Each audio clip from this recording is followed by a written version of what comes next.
ذرا تصور کیجئے کہ ایک زمانہ تھا کہ بنی نوع انسان کے لیے اللہ تعالیٰ من و سلوہ بھیجتے تھے۔ بھائی لوگ صبح صبح اٹھتے اور من و سلوہ کھاتے، عیش کرتے، نہ کوئی کام نہ کاج، دن رات کھاؤ پیو، عیش کرو اور نسل بڑھاؤ۔ کیا کہنے صاحب، اب بھائی لوگوں نے نخرے شروع کر دیے، ہمیں یہ چاہیے، ہمیں وہ چاہیے، پانی کے اتنے چشمے چاہیے، فلاں اس طرف سے پیے گا، فلاں اس طرف سے پیے گا۔ ظاہر ہے کوئی کام دام تو تھا نہیں، لہذا آبادی بڑھتی رہی۔ تو پھر جو بھائی لوگوں نے مین میخ نکالنی شروع کر دی تو اللہ تعالیٰ نے انہیں بیج دیا کہ اب تم ہل چلاؤ، بیج بو، غلہ پیدا کرو اور کھاؤ۔ بس یہیں سے پرابلم شروع ہو گئی۔ انسان نے خوب ہل چلایا، بہت غلہ اگایا، پھر آپس میں تقسیم کیا، کسی کو حسب ضرورت اور کسی کو بغیر ضرورت۔ تو اب یہاں سے فساد شروع ہوا۔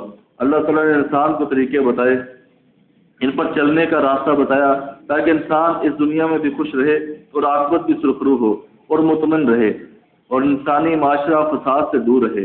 جو طریقے بتائے اس پر چلنے کے لیے بڑے بڑے رہنما بھیجے گئے جنہیں ہم پیغمبر کہتے ہیں۔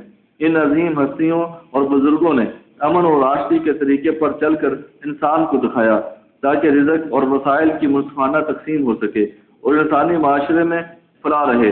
کچھ خراب لوگوں نے ان عادلانہ نظم و نسق کے اصولوں کو لاگو کرنے میں ٹھنڈک ڈالی تو ان عظیم برگزیدہ شخصیات نے صحیح طریقے پر چلنے والوں کی سہولت کے لیے اپنی اور اپنی آل اولاد کی قربانیاں دے دیں تاکہ رہتی دنیا تک انسان کو معلوم رہے کہ صحیح طریقہ کیا ہے اور غلط طریقہ کیا ہے۔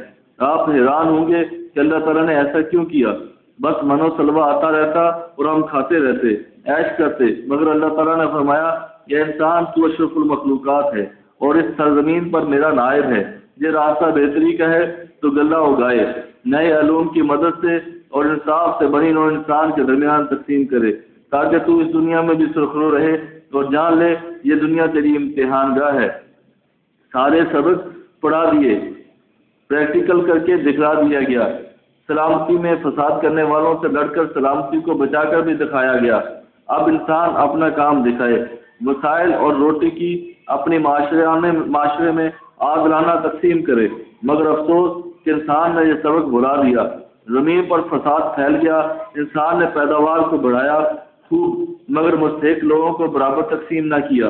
احتجاج باقی رہا، احتجاج بڑھتا رہا، فساد بڑھتا رہا اور آج دیکھیے لاکھوں ٹن گندم امریکہ میں جلا دی جاتی ہے یا سمندر میں بہا دی جاتی ہے مگر مستحق لوگوں میں تقسیم نہیں کی جاتی۔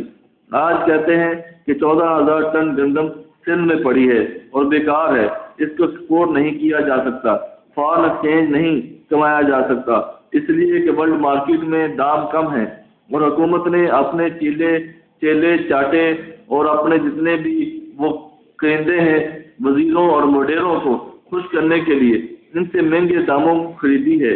پچھلے سال بڑی مقدار میں گندم خراب ہو گئی تو ان کے بارے میں سوچیے کہ جن کو روٹی نہیں ملتی یا بہت کم ملتی ہے، یا پھر ان کو سوچیے جو رات کو بھوکے سو جاتے ہیں۔